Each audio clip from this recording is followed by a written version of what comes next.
আসসালামু আলাইকুম everyone, কালিচক family কিচেনে তোমাদের স্বাগত। আজকে আমি বানাবো সবার ফেভারিট জল ফুচকা। ফুচকার জন্য প্রথমে নিয়ে নিয়েছি 1 বাটি আটা, হাফ বাটি ময়দা, পরিমাণ মতো লবণ, অল্প খাওয়ার সোডা এবং তাতে অল্প অল্প জল দিয়ে শক্ত করে মেখে নিলাম। তারপর 5টি লেচি কেটে নিলাম। লেচিগুলোকে রোল বানিয়ে নিলাম। রোলগুলোকে সমানভাবে চাকু দিয়ে কেটে নিলাম। কাটা টুকরোগুলোকে গোল করে একটা একটা করে বেলে নিলাম।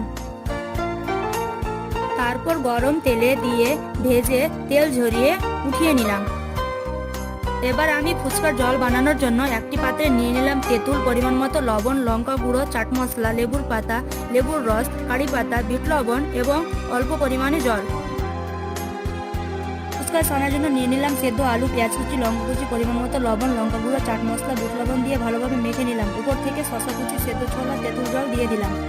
তৈরি করে নিলাম সবার ফেভারিট জল ফুচকা। ভিডিওটা ভালো লাগলে লাইক, কমেন্ট, শেয়ার করবে এবং ভালো ভালো ভিডিও পেতে আমার চ্যানেলটা সাবস্ক্রাইব করবে। আল্লাহ হাফিজ।